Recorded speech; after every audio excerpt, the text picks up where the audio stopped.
As usual, we'll begin with the Pledge of Allegiance.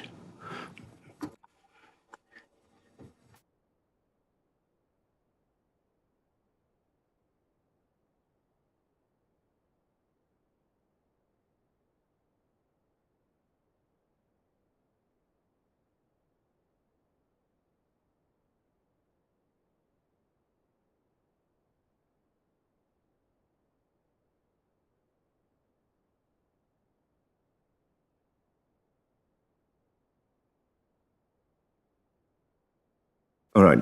First agenda item is the approval of the agenda. The proposed agenda has been distributed. Are there any comments or objections? None. Okay, agenda is approved. The next item is approval of the minutes of the previous meeting, which was on May 18th of this year. Proposed minutes had been sent to everybody. Are there any comments or objections? No. Okay, the minutes are approved. The next agenda item is the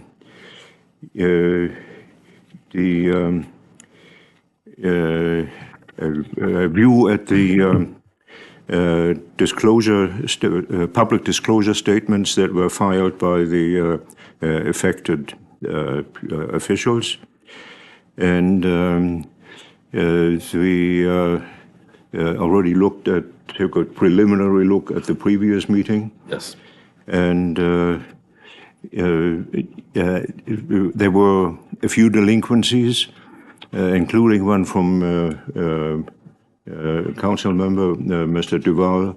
We received that, and I believe we are ready to identify any remaining deficiencies. None of the members had any substantive comments on the disclosure statements that we received in time for the previous meetings. And Sharon, the one deficiency that I knew about was from Mr. Duval. We've received that, and I have no objection. You also, No. you also received Janet Rutke. We still have delinquents that we had. I think there were 2 or 3 people who had moved away, and we were chasing them. Yes, you should have in your packet there, Janet Rutke. Which we have received, yes. In your packet. In your packet. Okay, so we can. Is this something that we should look at? Janet Rutke, her disclosure. We received that as well.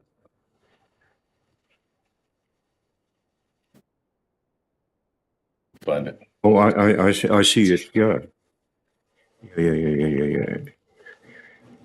Did you receive that, Greg? Yes, I have it, yes. It looked good to me somehow.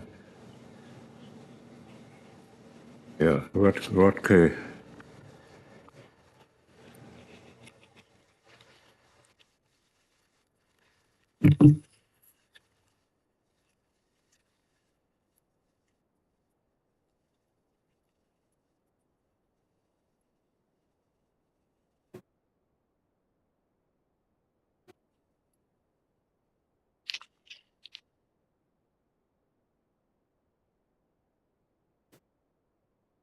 Okay, I quickly looked at Jen Rutke's. It looks okay to me. And Duval, yeah, that's okay.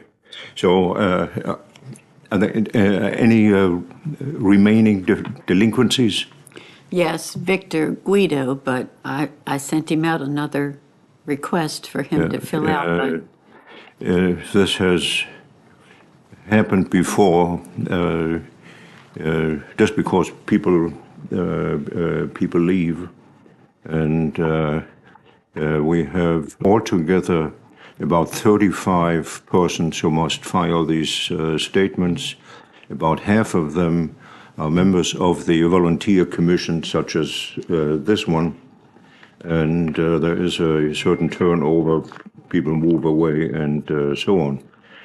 And in the past, we ended up deciding to let it go rather than make efforts which would quickly become costly and for an undefined but certainly very small public benefit. So we would, and we may want to do that with respect to any delinquencies this time. Agree. I wouldn't want to make this, a written policy, but there is no practicable alternative. It seems to me. Right. I agree. Okay. In this connection,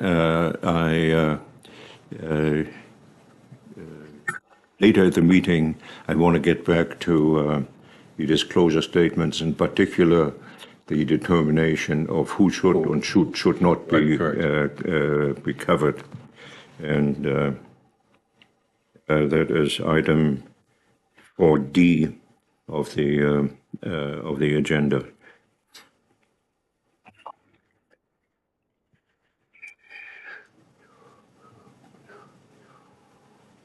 Our next agenda item is a response to a request by Mr. Schulz, Council Vice President. He had written a letter to which we responded back when it was shortly after it was received with a preliminary answer. You have seen that, yes. You should have seen it. I then drafted a proposed definitive reply, and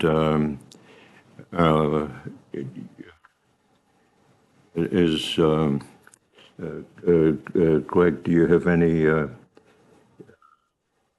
any comments or improvements? None other than the few tweaks that you made. Perfect. Oh, okay.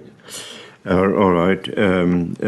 We have a similar discussion with respect to a complaint by Mr. Schulz, Council Vice President, and he also received a preliminary response, which basically said, we are reviewing it and we'll take it up at our next meeting, which is now. Here again, my same question. Greg, are you okay with what I had written? Yes, I am. We still, at the very end of that letter, he was asking for basically a status report of where that is, and Sharon, we should get together, and it would say things. We received them from, everybody except one or two. We received those. We did not receive anything from people who have moved away. In one case, if I remember correctly, for somebody we didn't have a forwarding address. And so I've finalized that, Sharon, as we've done in the past. You have both drafts in an electronic form, and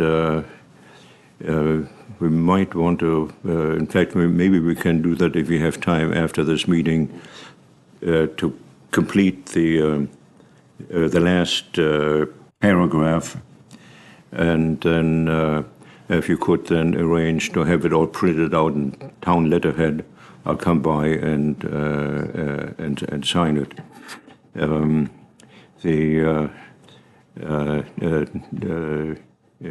I don't know how many of the volunteers, such as the illustrious members of this committee, have a town email address. I don't. I use my own, private address. And Mr. Schulz, his letter indicates that he thinks we all have town email addresses, but we do not. And I don't think it would be necessary because there's very little correspondence that goes from us to the outside. Right.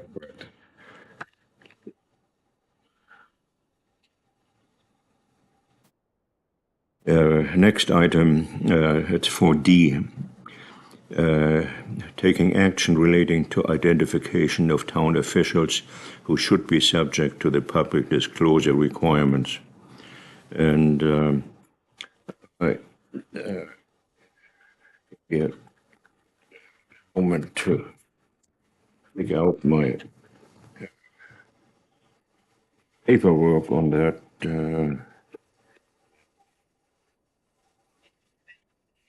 Yes. I think he has his own, though. Hopefully they're the same. Peter, it's Yeah. it's in here.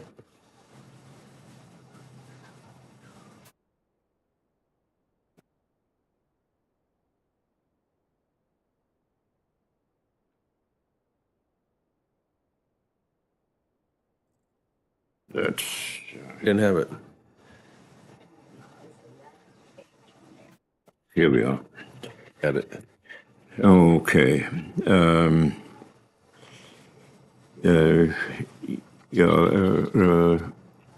There's a sort of a formal legal reason why we have to address this, simply because the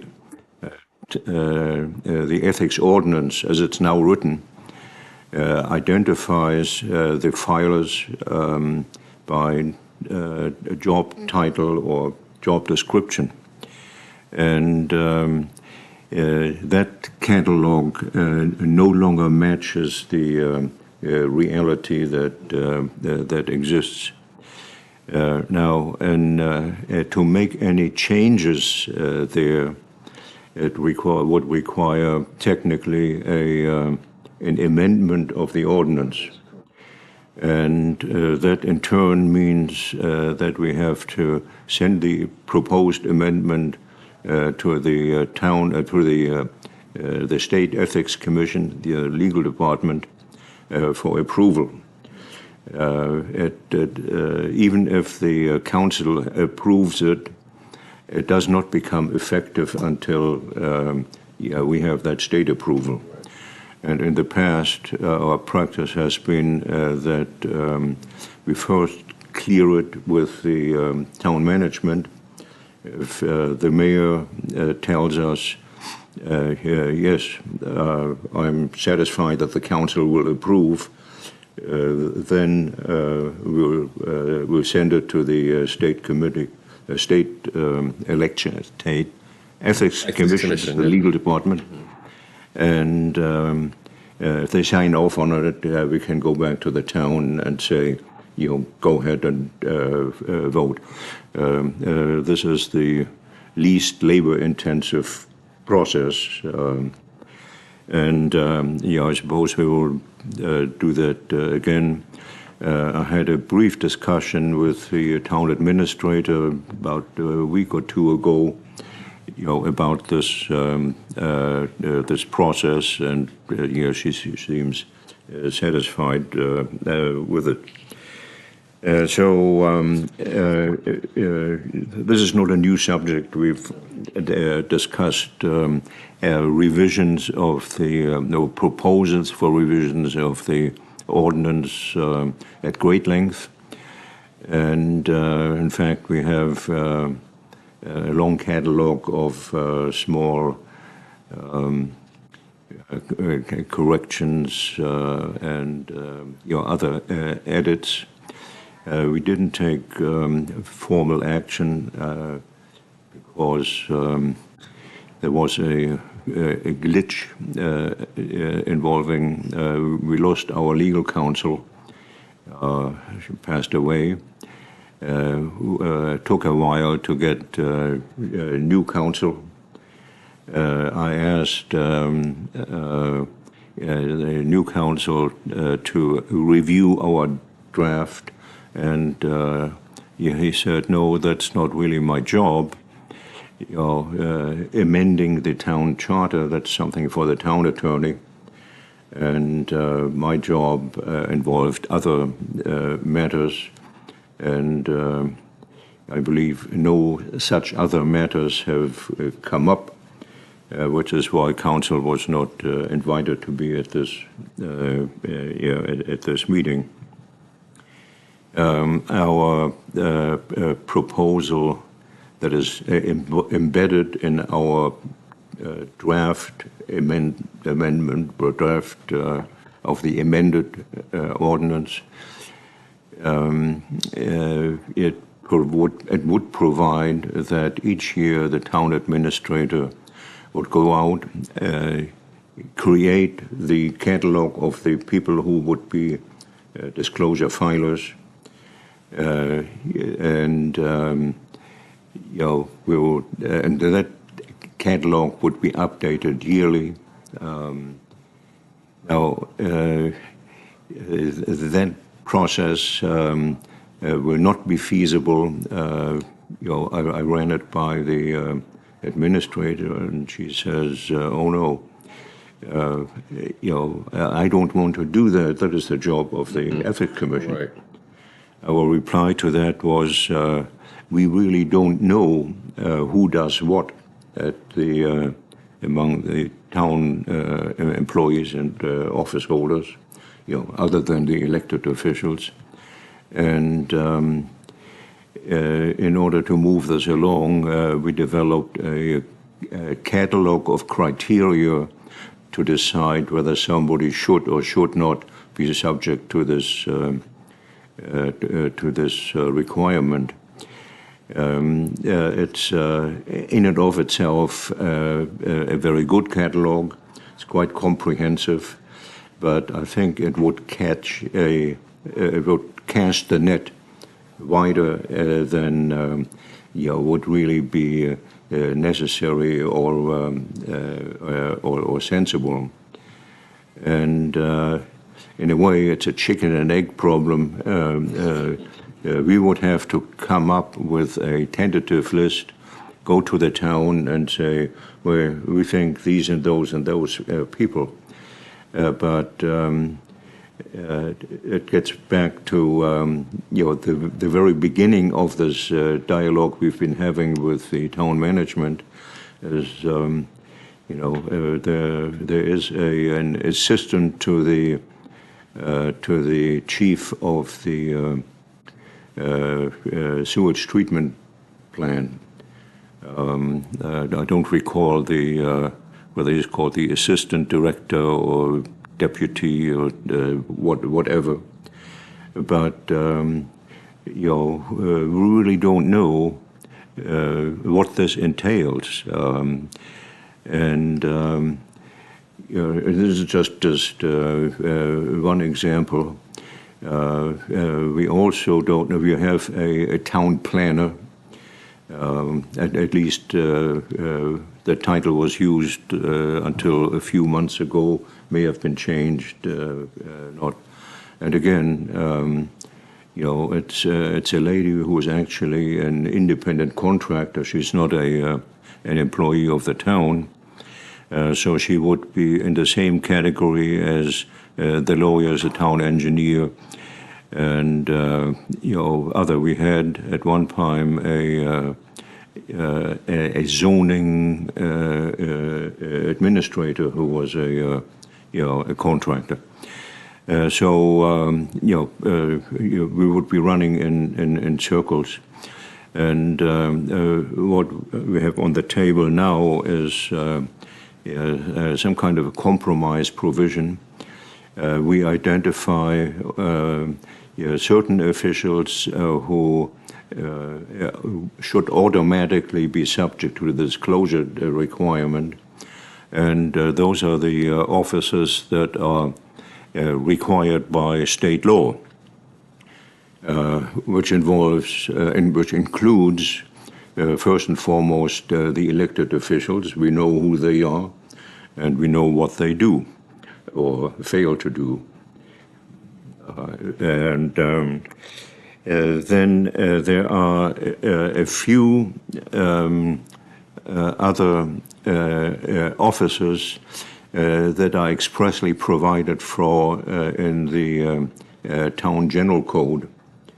And there are in addition to the elected officials, there are really only two. One is the treasurer, and the other is the clerk. And a third one, and that is optional for the town itself to decide, is the town attorney. And that's the roster of people, of officers that have to be filled by someone. And I think, all right, we just tack on to that the obligation that they have to file public disclosure statements. So the question here is, who else? Yeah. And let me go down my list here and mouth off. Okay. All what right. I think. Very good. Very good. Town attorney. Right now, she is an office holder and subject to a disclosure requirement.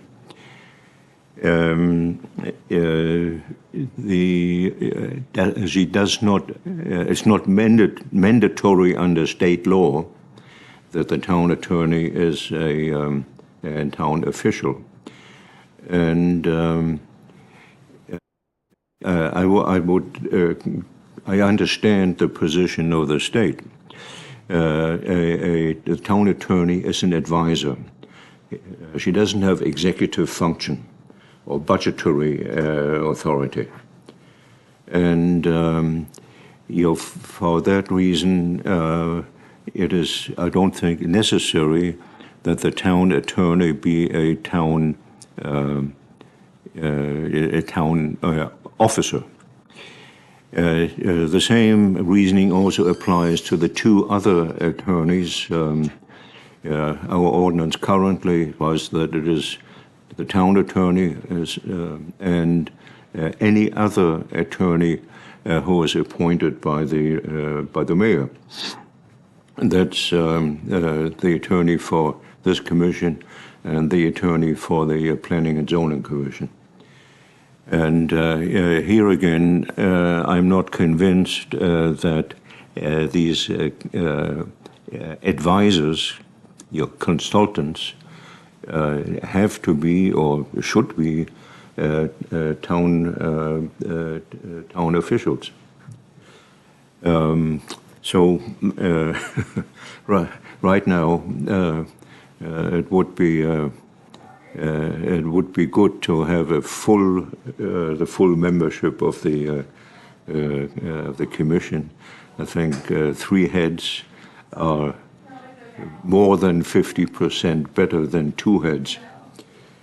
But the mayor apparently has difficulty finding somebody to fill the vacancy that we have. So, Greg, what do you think? Do you want to say something and now or later? And I will. If you want to do it later, I'll bug you. But eventually, you'll say something. Okay, but the attorneys. I mean, What's your view on that? My view is that we ought not make this more complicated than it already is. And if it's not if it's not mandated by state law, then we should probably not. Okay, All right. that's all right. Get to Sharon.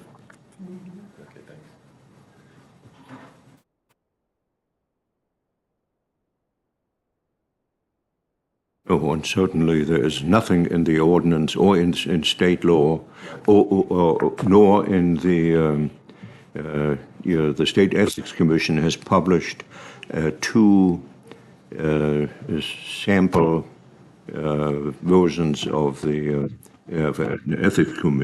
ethics ordinance. There's A and B. A is a little bit more elaborate than B, and Greg, I could send you copies, but it'd probably be easier if you just go online and load it down. But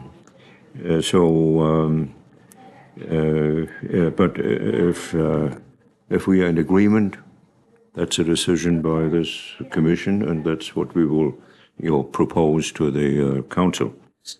The next on our current list is the town zoning administrator. I'm not sure whether that is the actual currently used title, but at least it's a job description. And related to that, we have a town code enforcement officer, which is somewhat related to zoning. We also have a planning and zoning commission. That's a volunteer body. Has about I think 6 members. Planning and zoning. 7.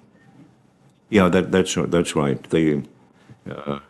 This would avoid a standoff for them. And I confess that I do not know, what is the division of labor on the allocation of functions to the Planning and Zoning Commission. My late wife was a member of Planning and Zoning for many years, and so then I got a little insight in what they are doing. Much of it is quite labor intensive. For example, the state requires each municipality to have something like a development plan, and that's a lot of work to come out with that. But as between the Planning and Zoning Commission and the zoning administrator, I don't know the allocation of functions, and what I would propose to do is, go to Samelia and say, what exactly does the zoning administrator do? Presumably, that person gets involved in permitting. It's probably the main function. And my inclination would be, so if somebody has, and that's a huge function in a town of any town. If it is correct that this person is, the zoning czar, then I think it should be a position, an office subject to the disclosure requirements, in particular since permitting decisions they are sitting in a part of the world that lends itself to corruption. Right, correct, yes. So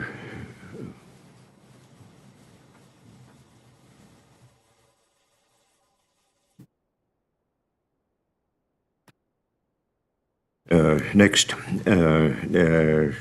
town engineer. Right now, the town engineer is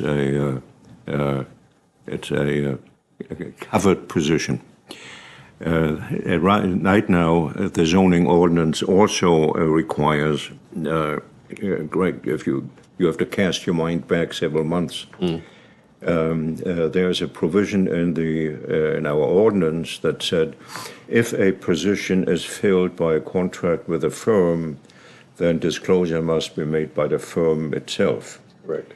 And we already decided a long time ago to cross that out for a variety of reasons. One of them is it is impractical, and it would cover all the lawyers of the town. I think even Elissa, she has a partner. If it's a sole practitioner, then yes, right. there's no difference between the firm and the person, sure. The occupant. But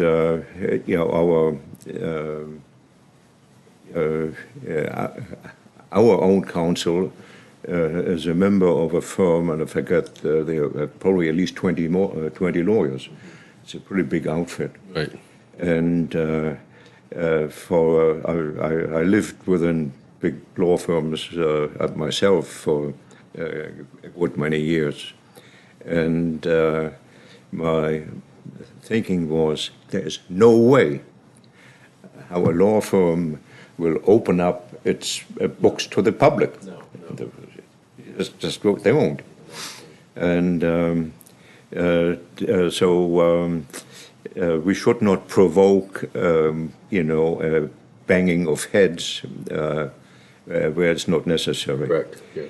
Now, this provision, it has to be the firm, is still part of the ordinance, and we have sort of finagled it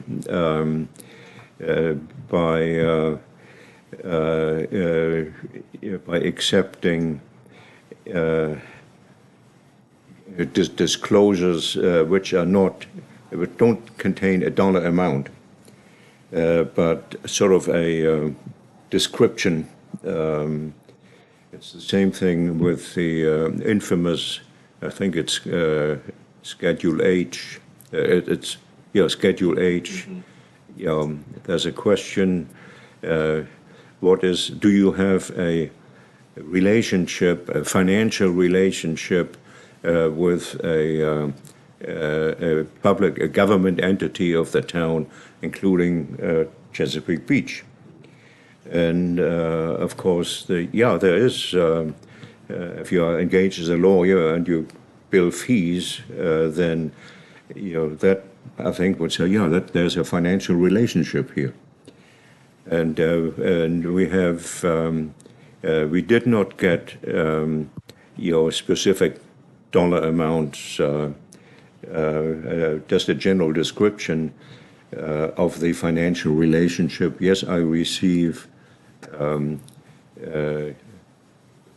fees for professional services rendered to the town as a lawyer.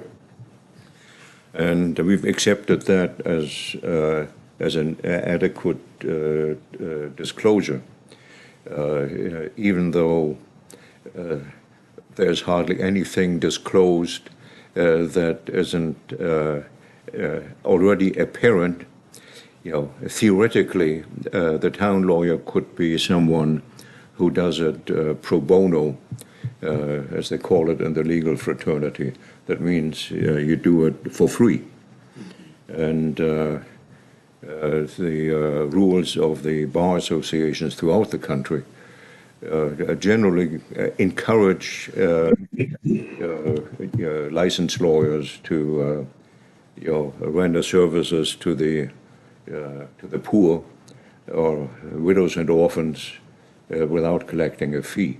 So theoretically, it's possible that somebody may act as a lawyer for the town, but not have a financial relationship.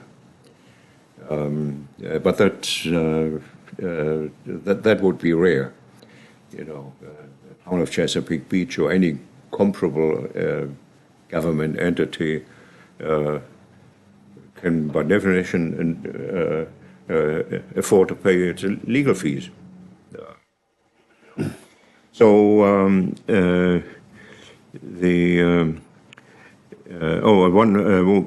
have one other advisor, consultant, that's a town engineer.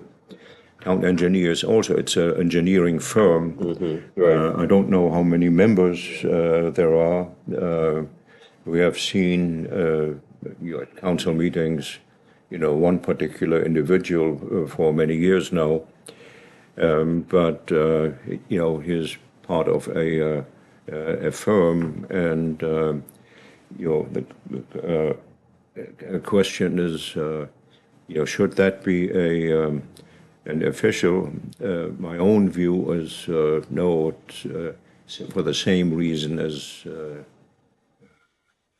lawyers. They render advice. But they may have disciplinary discretion, they don't have budgetary discretion. They may participate in the development of the budget. If the town has construction needs, they will talk about it, and they may ask the engineer, we want to repave or redesign that bridge. How much would that cost? The engineer can do more than non-engineers can in order to evaluate proposals and say, this looks like a low bid, which means they'll come back to us later and say, well, there's something that came up that we didn't think of, so we have to get more money, but I don't think that the town engineer would actually, have the power to sign off on a budget interest for public works. Does that make sense? Yes, it does. It does. Yeah. So we have.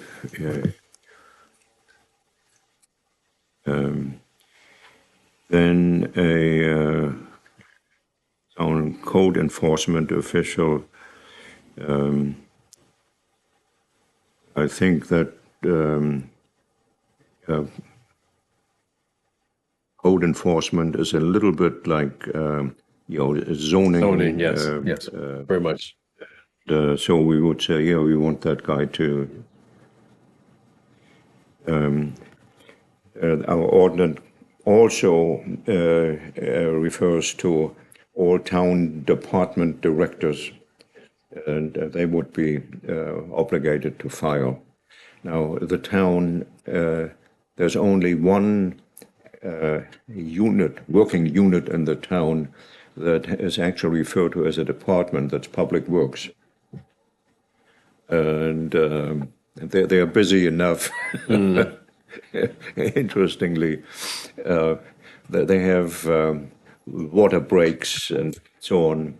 And the new part of town, the part down here, the old segment, some of our pipes, they are 100 years old. They're working just fine. We have hardly any problem. But up the hill, where the new development, they have breakdowns quite often, which I think permits the conclusion that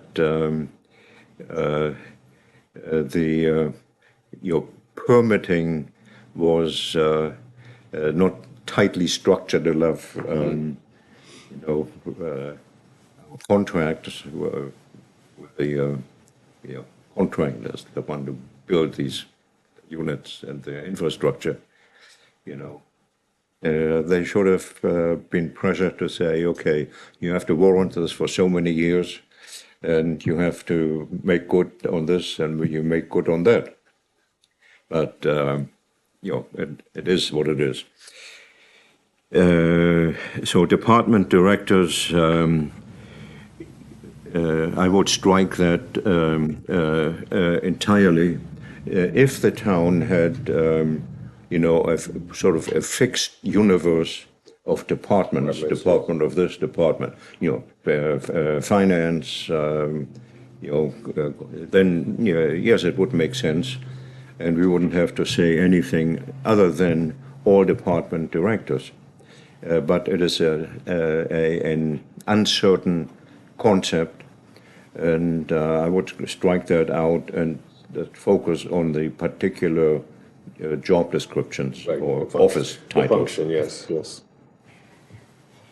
Okay, the last category, we have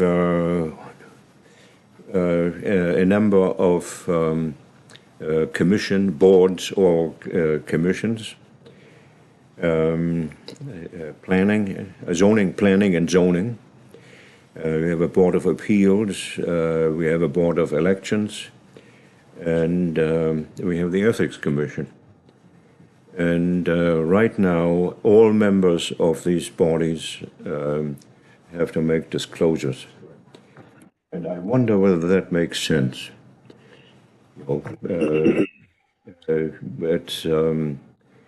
If you look at the total numbers, we have, I think, more unpaid volunteers that must disclose than there are, paid yes. employees and others. But I don't think we can simply, we could technically. We could simply decide or propose to the council that no, the volunteers do not have to make public disclosures. And it is not mandated by the state. The state allows. There is very little leeway in the with respect to other aspects of the ethics ordinance. For example, the kinds of questions that must be, kind of information that must be disclosed. That's described there and required by the state in a very fine-grained way. But the decision who should make these disclosures in the first place, this is where the state allows municipalities, broad discretion, which is the reason why we're sitting there having this discussion. And so my question is, do we dare go into the council and say, none of the volunteers are subject to make these disclosures? Or is there a middle way? Could we say, the chairpersons of these, whatever title, the heads of these commissions, yes, they are officials and they must disclose. Sitting in that chair myself, I'm not happy, but I want to be fair-minded and open-minded. Sure. So I think should mention this. Okay. And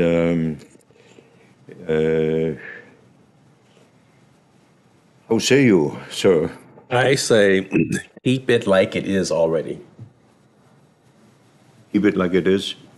So all members would have to disclose. For full transparency, that's why. Okay. And what do you see as the downside or the a reason the- why the- that should the- not be so. The downside is that, like we are today, we're missing one member. And so getting people to volunteer to do this work on all these boards and commissions, that's what hurts the most. Yeah, okay. Well,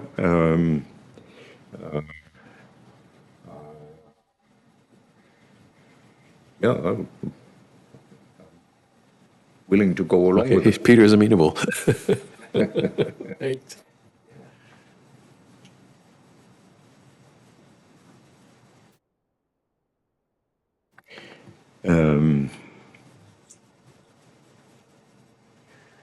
Yeah, I already mentioned we have to strike that sentence in the ordinance that if a position is filled by a firm, the firm itself has to make disclosures.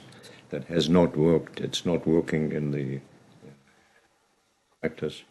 It would be extremely burdensome for the actual individuals to strong arm their firm, especially the firms of any size at all, such as our lawyers. But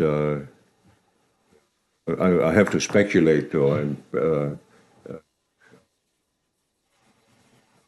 own attorney from way back.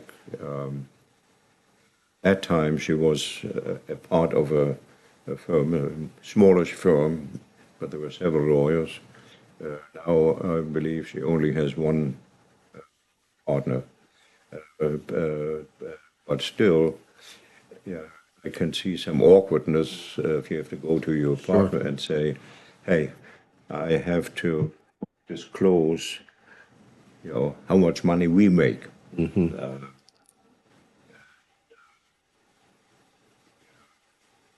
But our internal decision has been made. Right. We just haven't carried it through.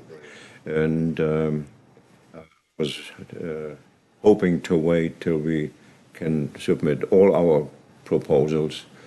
I don't think that would be doable. So I think what we would do now,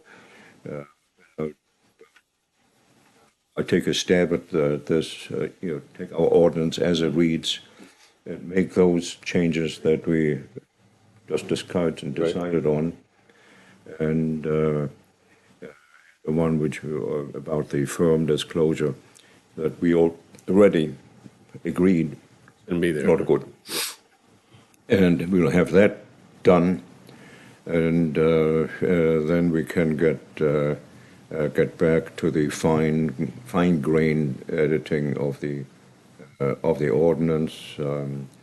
It does require, some more work.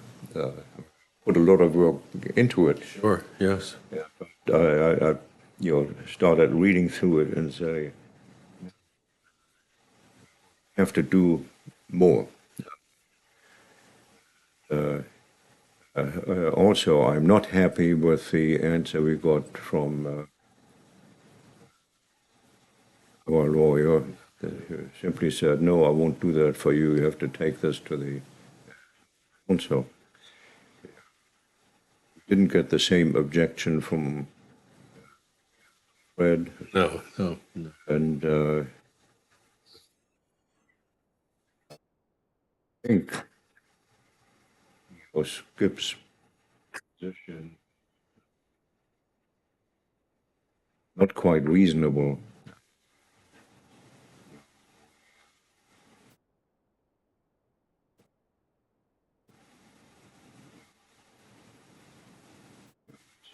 It's a long document. Yes, of course, ultimately the town attorney has to sign off on it. Sure. But that is that comes later. I think it's perfectly reasonable for us here to say, well, we have our own lawyer, or a lawyer to take a look at it. Yes, lawyers always disagree on something. They're trained to do that. So, when town council, town attorney may say, don't like this for this particular reason. But I'm not happy, but so far I've been I was not willing to go to bed if give up the chairmanship.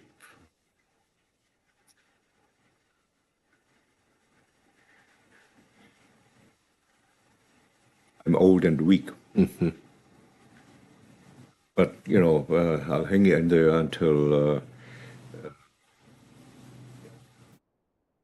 the mayor finds the third man. Sure. Okay. It was a title of a movie classic, 47 or so, The Third Man. Set in Vienna after World War II. Okay. Okay. Spies and such shady characters in it. Some great acting too. Okay. Anything else? No, nothing. Comments from the public? We don't Public. comments from the public. Anything from your end, Carol? No? All right. In that case, we only have one agenda item left, scheduling the next meeting.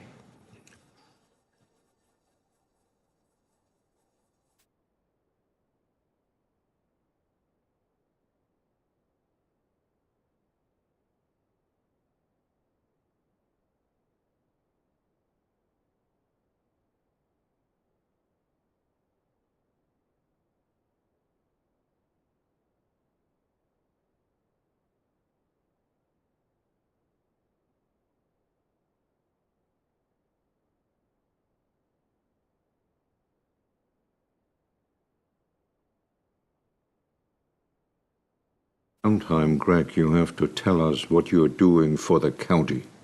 Yes. And I believe you're wearing more than one hat. Several.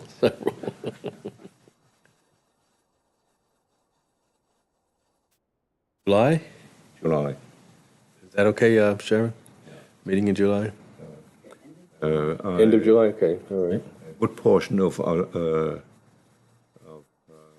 July,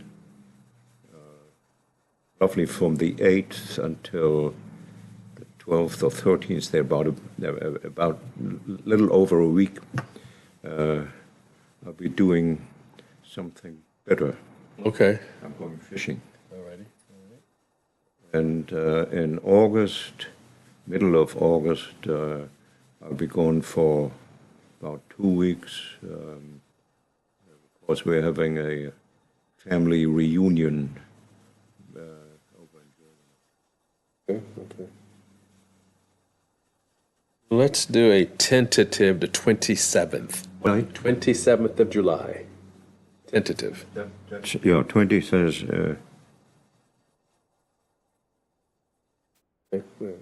and that's a Monday. Yes.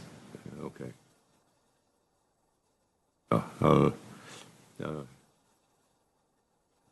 I'll dutifully look in my calendar, but as I sit here, that's fine. Okay, very good. All right. Okay, we stand adjourned. Thank you.